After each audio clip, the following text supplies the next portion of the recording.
Há 75 anos atrás, o engenheiro naval Tsutomu Yamaguchi caminhava pelo estaleiro da Mitsubishi, quando ele ouviu o ronco dos motores de um avião B-29 sobrevoando Hiroshima e soltando um objeto preso num paraquedas. Logo depois, um clarão tão forte como o sol fez com que ele pulasse no primeiro buraco que achou. Era a primeira bomba atômica lançada pelos Estados Unidos sobre o Japão.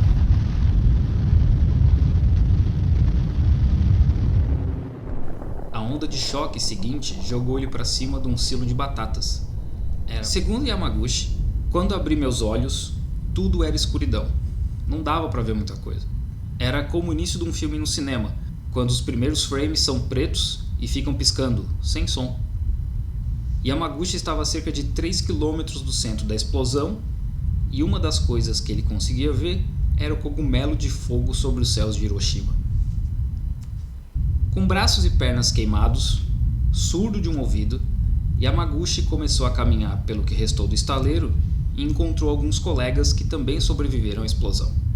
Dali, eles foram para um abrigo antiaéreo e ficaram até o dia seguinte, quando então tentaram chegar a uma estação de trem que ainda estava funcionando.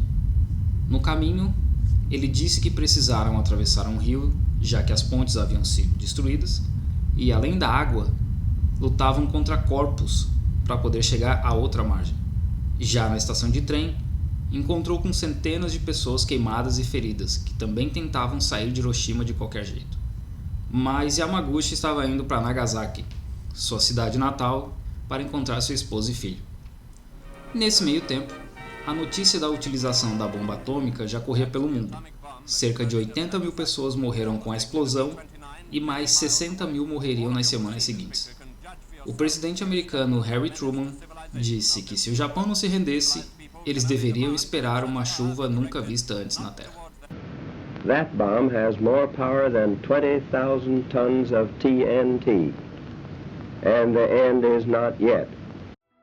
Enquanto isso, Yamaguchi chegou a Nagasaki no dia 8 de agosto de 1945 e foi direto para um hospital onde nenhum médico conseguia identificar que tipo de queimadura ele havia sofrido. De qualquer forma, trataram como uma queimadura normal e ele foi todo enfaixado para casa. A mãe dele disse que ele parecia um fantasma de tanta atadura que tinha pelo corpo. Mesmo nesse estado, na manhã seguinte, ele foi até a sede da Mitsubishi em Nagasaki explicar ao diretor da empresa o que tinha acontecido. E o diretor disse que ele só podia estar maluco, já que nenhuma bomba sozinha era capaz de fazer um estrago tão grande e destruir uma cidade. Durante a explicação, Yamaguchi viu o céu se tornar um flash gigante de novo, se jogou no chão antes que a onda de choque da segunda bomba atômica atingisse o prédio onde ele estava. "Eu achei que o cogumelo estava me seguindo", disse ele a um jornal.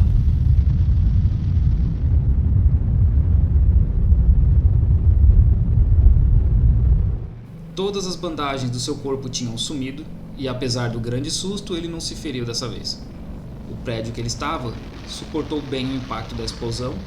Ele saiu correndo para tentar achar sua mulher e filho e, apesar de parte da casa deles ter sido destruída, ambos estavam bem. Eles haviam se escondido num túnel quando viram o clarão da bomba. A dose dupla de radiação que ele tomou começou a cobrar seu preço nos dias seguintes. O cabelo caiu, as feridas começaram a gangrenar e ele não parava de vomitar. Nem deu para entender direito quando o imperador Hirohito anunciou a rendição do país aos Estados Unidos.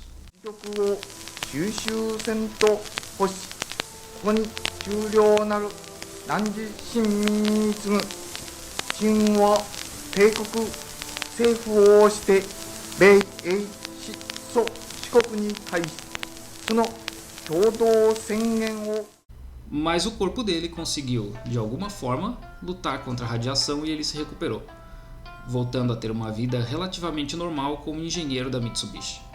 Cerca de 165 pessoas sobreviveram às duas explosões, e todos os sobreviventes passaram a ser chamados de hibakushas, que é a definição de quem foi exposto à radiação.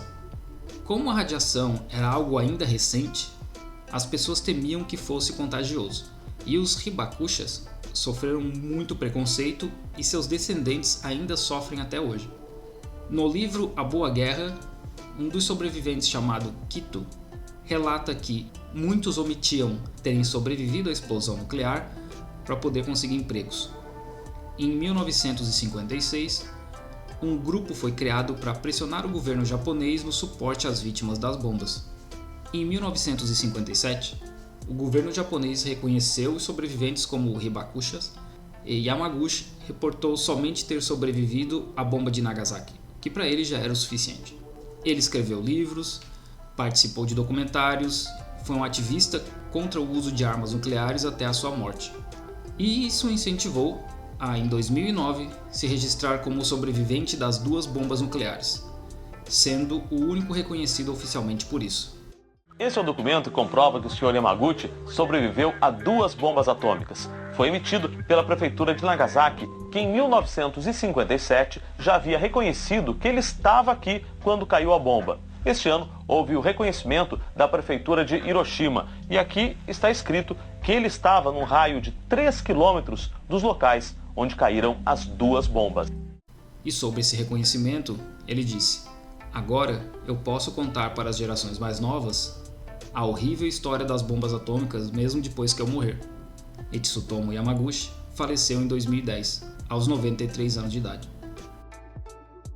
Hoje ainda existem 9 países com cerca de 14 mil bombas nucleares. Só os Estados Unidos tem 6 mil delas. Que nunca esqueçamos as histórias de todos os sobreviventes das bombas nucleares para que nada disso se repita.